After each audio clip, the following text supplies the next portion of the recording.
नमस्कार दोस्तों, मैं इंद्रजीत। आज हम मैथ्स के टेस्ट सीरीज करेंगे जिसमें सारे क्वेश्चन हम बहुत इंपॉर्टेंट लिए हैं आपके लिए। और कुछ बच्चे जो प्रश्नों में कमेंट्स कर रहे थे कि सर ये क्वेश्चन हमको समझ नहीं आ रहा है, उसको हम फिर से आपको समझाने जा रहे हैं।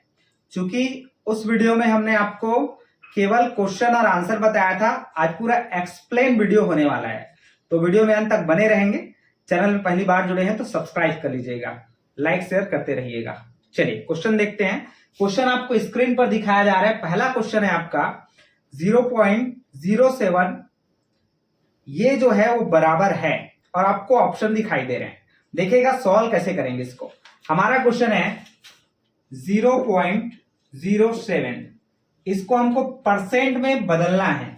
देखिए वहां कहीं लिखा नहीं है, प्रतिशत में बदलना है। चूंकि आप ऑप्शन में देखिएगा तो सब में परसेंटेज लगा हुआ है, तो उसके अकॉर्डिंग आपको समझना है कि परसेंटेज में इसको चेंज करना है। और परसेंटेज में चेंज करने के लिए आपको कुछ करना नहीं है, केवल 100 का मल्टीप्लाई कर देना है, आपका आंसर आ जाएगा। जैसे आप 100 का मल्टीप्लाई करेंगे तो पॉइंट आप देख पा रहे हैं यहां है और इधर 2 0 है, तो ये जो आपका पॉइंट है वो 2 स्थान खिसकेगा इधर। तो क्या हो जाएगा, अब ये पॉइंट यहां चला जाएगा तो ये हो जाएगा 0.7, फिर पॉइंट ऐसा, फिर 0.0। तो देखिए ये सामने का 0 भी कोई काम का नहीं है और पीछे का 0 भी कोई काम का नहीं है, और 7 के बाद दशमलव के बाद कुछ है ही नहीं है, तो ये पॉइंट भी खत्म हो गया आपका। तो बचा क्या आपका 7%। ये आपका राइट आंसर हो जाएगा। ऑप्शन आप चेक करिएगा, ऑप्शन नंबर बी आपका करेक्ट आंसर हो जाएगा 7%। देखिए ये क्वेश्चन जो है इसमें क्या थोड़ा उल्टा है। एक्चुअली क्वेश्चन जो पूछता है आपको ऐसा पूछता है, x plus 1/x is equal to कोई भी नंबर रहेगा, बाय द वे ए दिया है हो, तो आपको पूछेगा वो x square plus 1/x square is equal to what. तो आपको ऐसे क्वेश्चन पूछता है, लेकिन इस बार उल्टा पूछा हुआ है। तो देखिएगा अगर ऐसे घुमा के आपको क्वेश्चन पूछेगा तो इसको कैसे सॉल्व करेंगे। ऐसे प्रश्नों के लिए बीजगणित भाग 1 हमारे प्लेलिस्ट में आपको मिल जाएगा। 4 साल पहले मैं वीडियो तैयार कर दी हूं आपके लिए। यही क्वेश्चन है जो कि बार बार रिपीट होते रहता है। तो देखिए कैसे बनाएंगे इसको। तो ऐसे क्वेश्चन में क्या करते थे अपन, x plus 1/x is equal to a हो तो x square plus 1/x square, इसका फार्मूला होता था a स्क्वायर माइनस 2। लेकिन अब हो गया उल्टा, हमको ये वाला वैल्यू दे दिया है। ये वाला वैल्यू अपने को दिया है, कितना है ये 79 है, ये आपका 79 है। तो आपको ये वाला a का वैल्यू आपको पूछ रहा है, ऐसा आपको बनाना है। तो इसके लिए एकदम शानदार ट्रिक बता रहा हूं। आपके जो ऑप्शन है उसी से जाइएगा, ऑप्शन को सॉल्व करिएगा, आपका आंसर आ जाएगा। देखिए कैसे करेंगे। जैसे इसमें ऑप्शन में आपको दिख रहा होगा option number B 9, sorry C है आपका 9। तो सी देखिएगा 9 का अगर मैं स्क्वायर करूं और -2 कर लूं तो 9 का स्क्वायर होता है 81, -2 इज इक्वल टू 79। देखिए क्वेश्चन आ गया आपका 79। तो कब आया क्वेश्चन, तो जब हमने a का वैल्यू पुट किया 9, मतलब हमारा करेक्ट आंसर क्या हो जाएगा 9। और बाकी ऑप्शन को भी आप रख के देख सकते हैं, उसमें आंसर आपके नहीं आएंगे, क्योंकि लाना आपको 79 है। आप इसको इस फार्मूले में रख के देख सकते हैं, अगर आता है 79 तो वही आपका आंसर हो जाएगा। ठीक है फ्रेंड्स, इसको ध्यान से देखिएगा और इसको सॉल्व करिएगा। और किसी प्रकार का कोई समस्या हो तो कमेंट जरूर करिएगा हमें। चलिए नेक्स्ट क्वेश्चन देखते हैं। देखिए ये क्वेश्चन को हम कैसे बनाएंगे, बहुत इजी वे में मैं आपको बता रहा हूं कैसे इसका सॉल्यूशन लेना है। ये आपका क्वेश्चन है। देखिए ये दोनों सेम है, अगर इन दोनों का गुणा करेंगे तो क्या हो जाएगा 205 होल स्क्वायर हो जाएगा, माइनस इन दोनों का भी गुणा करेंगे तो क्या हो जाएगा 1995 होल स्क्वायर हो जाएगा। अब ये फार्मूला बन जाएगा आपका ए स्क्वायर माइनस बी स्क्वायर।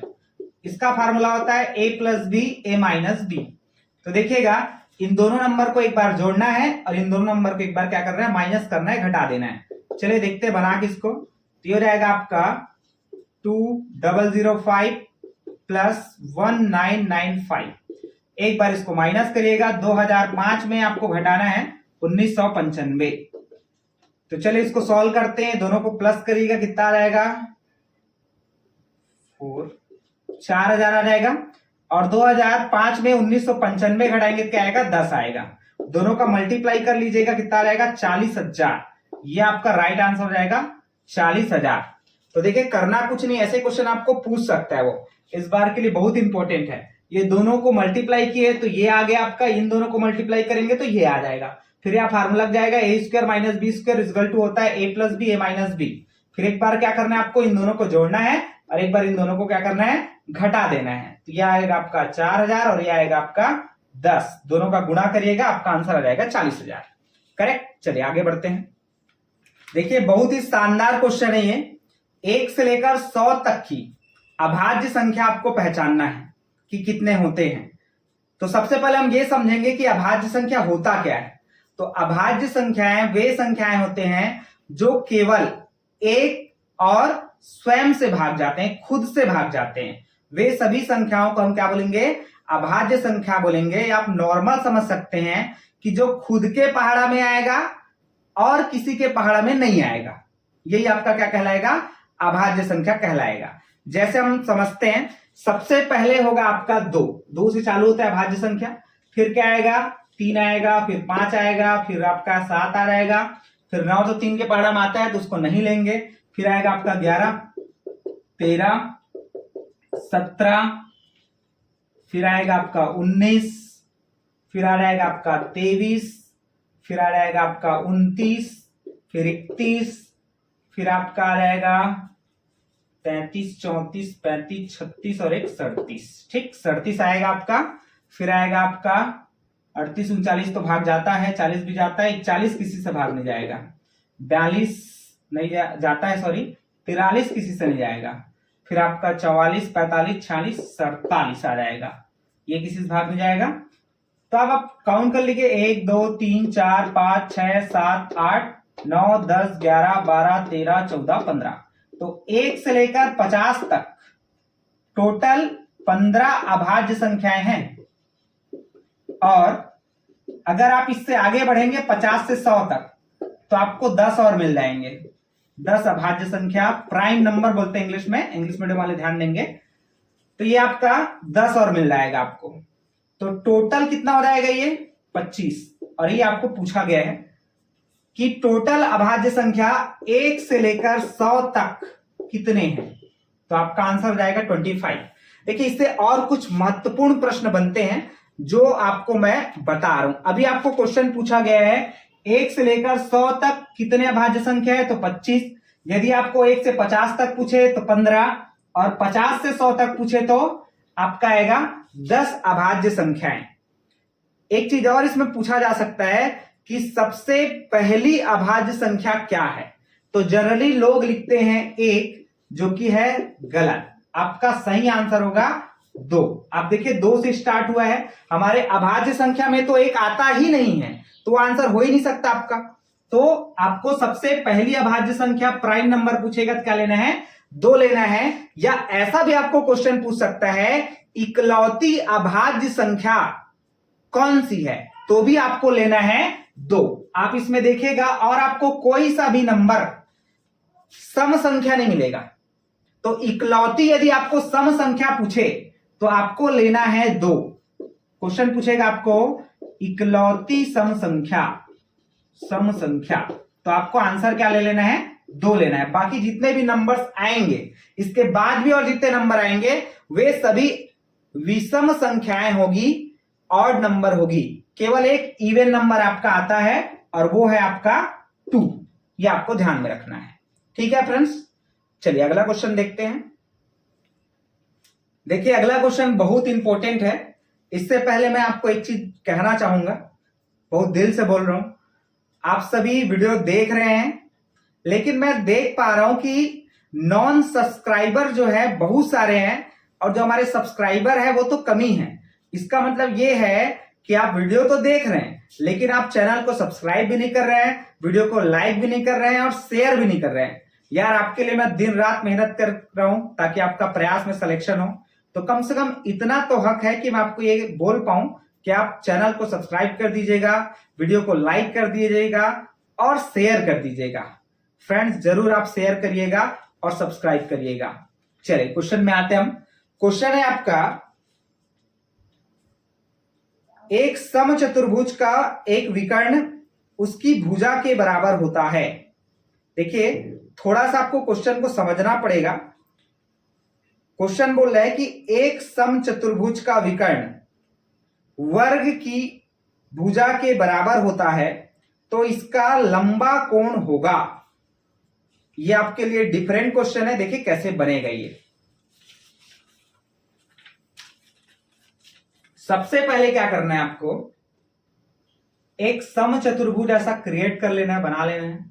देखिए पतंग जैसा होता है, क्वेश्चन ऐसा भी पूछ सकता है कौन सा चतुर्भुज पतंग के आकार का होता है, तो समचतुर्भुज। इसकी सभी भुजाएं आपस में कैसी है, बराबर है। और इसमें अपन क्या करते हैं कि विकर्ण खींचते हैं, ये विकर्ण हो जाएगा अपना। ये देखिए अब हम जानते हैं कि समचतुर्भुज की सभी भुजाएं क्या होती है, आपस में बराबर होती है। तो मान लो मैं इसको ए लेता हूं तो सभी भुजा क्या हो जाएगा अपना, ए हो जाएगा। और क्वेश्चन में बोला है कि जो भुजा है वो विकर्ण के बराबर है, मतलब विकर्ण भी आपका क्या हो जाएगा, ए हो जाएगा, क्योंकि भुजा बराबर है विकर्ण का। इसलिए सबको हमने क्या ले लिया, ए ले लिया।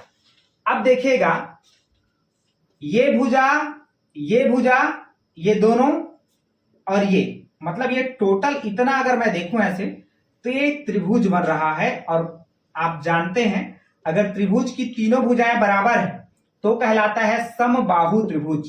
क्या कहलाता है, समबाहु त्रिभुज। समबाहु त्रिभुज में क्या होता है, सभी भुजाएं आपस में बराबर होती है, सारी भुजाएं आपस में बराबर है और प्रत्येक कोण है वो 60 अंश का होता है। ये देखिए 60 डिग्री का सब बनेगा। तो देखिए ये वाला 60 का बन जाएगा, ये भी आपका 60 का बन जाएगा, ये भी 60 बन जाएगा। इधर भी जो आपका त्रिभुज बना है ये भी क्या है, समबाहु त्रिभुज है। तो यहां भी क्या होगा, 60 का बनेगा, ये भी 60 का बन जाएगा, ये भी 60 का बन जाएगा। अब हमको पूछा है सबसे बड़ा कोण, तो देखिए सबसे बड़ा कोण क्या है, 60 और 60 कितना हो जाएगा, 120। यही आपका सही आंसर हो जाएगा। आप कैलकुलेट भी कर सकते हैं, चूंकि चतुर्भुज का चारों कोणों का योग क्या होता है, 360 होता है।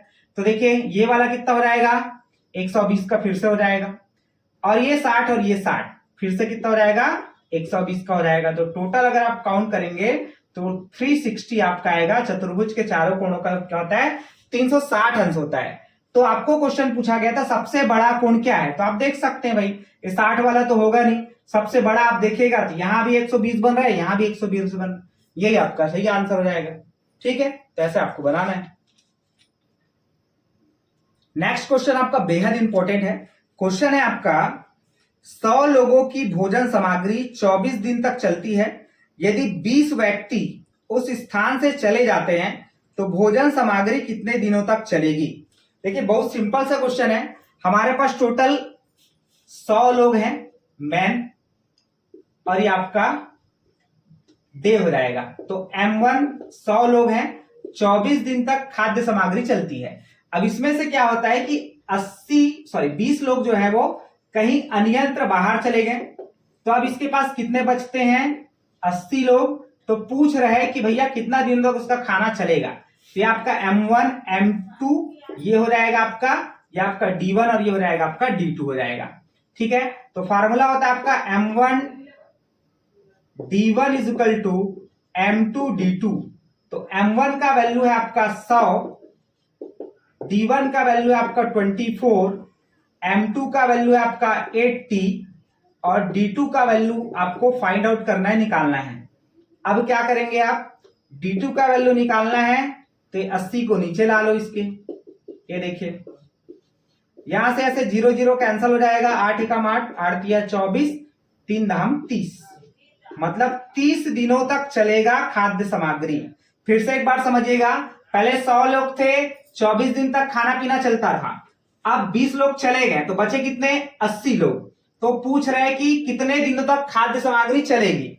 तो हमारा फार्मूला होता है M1 D1 is equal to M2 D2। यहां फार्मूला को पुटअप करेंगे, आपका आंसर आएगा 30। क्लियर। देखिए ये भी क्वेश्चन जो है आपका थ्योरिकल क्वेश्चन है। क्वेश्चन बोल रहा है ऐसा चतुर्भुज जिसमें विकर्ण बराबर होते हैं तथा प्रतिच्छेद बिंदु समकोण पर प्रतिच्छेद करते हैं वह चतुर्भुज है, आयत, वर्ग, त्रिकोण या फिर वृत्त। आपको ऐसा बताना है। तो सबसे पहले आप एक चतुर्भुज बताइए और उसमें विकर्ण को बराबर बनाइए। तो देखिए ये आपका आयत का एक डायग्राम मैं आपको बना के दिखा रहा हूं। आमने सामने की भुजाएं आपस में बराबर होती है, आयत कहलाता है। ये देखो इधर बराबर इसके। अब विकर्ण बनाना है तो क्या करेंगे, ये विकर्ण बन जाएगा आपका। ये देखिए इधर से इसको मिला दीजिएगा ये। तो क्या ये समकोण पर ऐसे काट रहे हैं, लगता है आपको? नहीं। दूसरा ऑप्शन चेक करते हैं। ये आपका वर्ग है, वर्ग में देखिएगा करेक्ट समकोण पर काटेगा। ये देखिए यहां 90 का एंगल बन रहा है, यहां भी 90 का एंगल बन रहा है, यहां भी 90 का एंगल बन रहा है और यहां भी 90 का एंगल बन रहा है। तो आपका सही आंसर हो जाएगा वर्ग। देखिए इसको थोड़ा सा समझ जाइएगा। क्वेश्चन बोला है आपको कि एक ऐसा आपको चतुर्भुज बताना है जिसके विकर्ण बराबर हो। तो विकर्ण देखिए बराबर है दोनों साइड से, और प्रतिच्छेद बिंदु समकोण पर प्रतिच्छेद करते हैं। तो इसमें तो समकोण पर प्रतिच्छेद नहीं कर रहे थे, लेकिन इसमें कर रहे हैं, तो ये आपका आंसर हो जाएगा। अगर ऑप्शन में सम चतुर्भुज दिया हो, वर्ग ना दिया हो और सम चतुर्भुज दिया हो, तो भी आपको ऑप्शन यही लेना है आपका, सम चतुर्भुज, है ना। मतलब अगर विकर्ण काटने पर एक दूसरे को 90 अंश पर प्रतिच्छेद करते हैं, ऐसा क्वेश्चन पूछा, तो आपको केवल दो ही आंसर लेना है, या तो वर्ग लेना है या तो सम चतुर्भुज लेना है। क्लियर? चलिए नेक्स्ट क्वेश्चन करते हैं। देखिएगा समांतर चतुर्भुज से आपका क्वेश्चन है। क्वेश्चन है आपका समांतर चतुर्भुज जिसका आधार 15 सेंटीमीटर दिया है और शीर्ष लंब दे दिया है 10.0 सेंटीमीटर। इसका क्षेत्रफल आपको निकालना है। तो समांतर चतुर्भुज का क्षेत्रफल, समांतर चतुर्भुज पैरालेलोग्राम, इसका एरिया निकालना है, क्षेत्रफल निकालना है। इसका आंसर देखिएगा कैसे बनाएंगे। इसमें आपको फार्मूला लिखना है आधार गुणा शीर्ष लंब, या इसी को आप कह सकते हैं ऊंचाई, हाइट। इंग्लिश में लिखेंगे तो इसको बेस, या आपका हाइट हो जाएगा, और ये हो जाएगा आपका एरिया। क्लियर? चलिए अब वैल्यू दिया उसको पुट अप करना है और कुछ थोड़ी करना है। वैल्यू क्या क्या दिया आपको, एक वैल्यू दिया है 15 सेंटीमीटर और एक दिया आपका 10.0। देखो पॉइंट के बाद 0 कोई काम का नहीं है, हटा दीजिएगा इसको। कितना आ जाएगा 150। अब आंसर लेना है आपको वर्ग सेंटीमीटर में। क्यों? क्योंकि आप क्या निकाल रहे हैं, क्षेत्रफल निकाल रहे हैं, एरिया निकाल रहे हैं। ये आपका राइट आंसर हो जाएगा। तो देखिए आपको बनाना कैसे रहेगा, बहुत इजी वे में आपको सारा चीज बताया जा रहा है। आपको ऐसा ही क्या करना है, सारे क्वेश्चन जितने भी समांतर चतुर्भुज के क्वेश्चन आएंगे उसमें केवल मल्टीप्लाई करना है, जो भी 2 अंक आपको दिए रहेंगे। पिछले वर्ष ऐसा क्वेश्चन पूछा गया था, आपने देखा होगा। दोनों को मल्टीप्लाई बस करना है, आंसर आपका आ जाएगा। बस ये ध्यान रखेगा, यूनिट को आपको ध्यान में रखना है। कई ऑप्शन आपको ऐसे भी मिलेंगे 150 सेंटीमीटर, तो इसको आपको आंसर नहीं लेना है, आपको वर्ग सेंटीमीटर में आंसर लेना है। आपको मालूम है जब भी क्षेत्रफल हम निकालते हैं तो उसका जो यूनिट होता है वो वर्ग में आता है। ठीक है, चलिए आगे अगला क्वेश्चन देखते हैं अपन। देखिए इसका कैसे गुणनखंड अपन करेंगे, बहुत सिंपल वे में आपको बताऊंगा। देखिए यहां सामने में कुछ नहीं तो 1 है। 1 का 12 के साथ आप गुणा करिएगा, क्या आएगा 12 आएगा। 12 को 2 भाग में आपको तोड़ना है, ऐसे तोड़ना है कि बीच वाला नंबर आना चाहिए जोड़ने या घटाने पर, और जो भी आप 2 नंबर लेंगे उन दोनों का गुणा करें तो क्या आ जाए 12 आ जाए। जैसे 12 किसमें आता है आप थोड़ा ध्यान दीजिएगा। एक तो आप 1 गुणा 12 करेंगे तो 12 आ जाएगा, 6 गुणा 2 करेंगे तो भी 12 आ जाएगा, 4 गुणा 3 करेंगे तो भी 12 आ जाएगा, 3 गुणा 4 करेंगे तो भी 12 आ जाएगा। तो 12 तो कई तरीके हैं, 2 6 का भी कर रहे हैं तो भी 12 आ जाएगा आपका, है ना। तो देखिए बनाते कैसे, इसको थोड़ा समझिएगा। 12 प्रोडक्ट हो जा रहा है आपका, गुणा करने पर 12 आ जा रहा है, लेकिन इन दोनों नंबर को जोड़ने पर या घटाने पर ये बीच वाला नंबर आना चाहिए 4। तो देखिए 12 में 1 जोड़िएगा 13 हो जाएगा, या 12 में 1 घटाएंगे 11 होगा, तो ये गलत हो गया हमारा। 6 और 2 का गुणा करेंगे क्या आएगा 12 आ जाएगा, लेकिन 6 में अगर मैं 2 जोड़ूं तो क्या हो जाएगा 8 हो जाएगा, ये भी गलत हो जाएगा। लेकिन अगर मैं इसमें घटाऊं तो 6 में 2 घटाएंगे क्या आ जाएगा 4 आ जाएगा। तो ये आ रहा है कि नहीं आ रहा है, आ रहा है 4। तो अपन यही नंबर लेंगे 6 और 2, ये थोड़ा सा आपको ध्यान देना है। अब इतना अगर आपको समझ आ गया होगा तो अपन आगे देखते हैं कैसे बनाएंगे इसको। यहां मैं लेता हूं 6 और यहां लेता हूं 2, ये दोनों को गुणा करने पर 12 आ गया और 6 में से 2 घटाएंगे तो क्या आ जाएगा अपना 4 आ जाएगा। तो देखिए लिखते कैसे, जब भी यहां माइनस रहेगा तो इसमें से जो बड़ा नंबर रहेगा उसको आपको माइनस के साथ लिखना है। जैसे z² माइनस, यहां 6 को पहले लिखेंगे हम। क्यों लिखे हैं 6 को पहले? क्योंकि यहां माइनस है। अगर मैं इसको ऐसे लिख दूं -2 + 6, अब इसको अगर मैं सॉल्व करूं तो क्या आ जाएगा 4 तो आएगा, लेकिन यहाँ माइनस है और यहाँ क्या आ रहा है आंसर में प्लस, तो ये गलत हो जाएगा। इसलिए आपको क्या करना है, ध्यान देना है और ये सब ध्यान देके आपको लिखना है। तो -6z + 2z करना है, फिर ये लास्ट और पहले वाला संख्या को सेम लिखना है अपने को। पहला देखिए z² था वही है, ये 1 को आप हटा सकते हैं, मैं आपको समझाने के लिए बताया था कि कुछ नहीं तो एक ही रहता है ना, ये आप ध्यान रखिएगा, जहां कुछ नहीं वहां एक है। तो देखिएगा पहला नंबर और आखिरी नंबर सेम है, बीच को हमने तोड़ के लिखा है। अब इन दोनों से क्या करना है, आपको कॉमन ले लेना है। कॉमन कैसे लेंगे, तो देखिए दोनों के पास जेड है, जेड कॉमन निकल जाएगा। इसके पास 2 ठने जेड था तो 1 ठने जेड बच जाएगा, इसके पास एक ही जेड था जो कि बाहर निकल गया, तो केवल बचेगा -6। सेम टू सेम हूबहू आपको क्या करना है, जो भी ब्रैकेट बना है उसको बना लेना है, उसके बाद इसको बैलेंस कर देना है। कैसे बैलेंस करेंगे, यहाँ प्लस है तो प्लस लगाइएगा, यहाँ 2 है तो 2 लगा लीजिएगा, मल्टीप्लाई करके देखिए ऊपर वाला नंबर आ रहा है कि नहीं आ रहा है। ये 2z हो जाएगा प्लस माइनस माइनस और 6 दूनी हो जाएगा आपका 12। या आप ऐसे भी कर सकते हैं, कैसे कर सकते हैं, जैसे इसमें हमने कॉमन लिया है, आप इससे कॉमन ले सकते हैं। दोनों से क्या कॉमन निकलेगा, तो 2 कॉमन निकलेगा, जेड बचेगा, यहाँ 2 6 का 12 तो यहाँ 6 आएगा, तो बात तो सेम है। और मैं जो बताया इससे पहले वो ज्यादा सरल है कि यहाँ z-6 है, यहाँ भी आंख बंद करके आप z-6 लिखिए, यहाँ प्लस है तो प्लस लगाइए, 2 है तो 2 लगाइए और इसको बैलेंस करके देखिए कि भाई गुणा करने पर ऊपर वाला नंबर आना चाहिए, तभी कॉमन सही होता है। जैसे इसको आप गुणा करेंगे तो ऊपर वाला नंबर आएगा, तो हमारा कॉमन एकदम सही है। जैसे z और z का मल्टीप्लाई होगा z² हो जाएगा, फिर माइनस है आपका z और 6 का मल्टीप्लाई होगा 6z आ जाएगा। ऐसे आपको क्या करना है, बनाना है। अब देखिए इन दोनों से क्या कॉमन निकलेगा, तो इसके पास z-6 है, इसके पास भी z-6 है, दोनों से कॉमन निकल जाएगा, तो यहां बचेगा क्या z+2, और यही क्या आपका आंसर है। इससे पहले जो अपन 15 क्वेश्चन के टेस्ट सीरीज किए थे उसमें थोड़ा आंसर जो हमारा मिस्टेक हो गया था, तो उसके लिए मैंने आपको कमेंट्स में बता दिया था कि इसका आंसर ये होगा, ऑप्शन नंबर बी। बहुत सारे बच्चे कमेंट्स कर रहे थे तो मैं आपको क्लियर कर दिया था।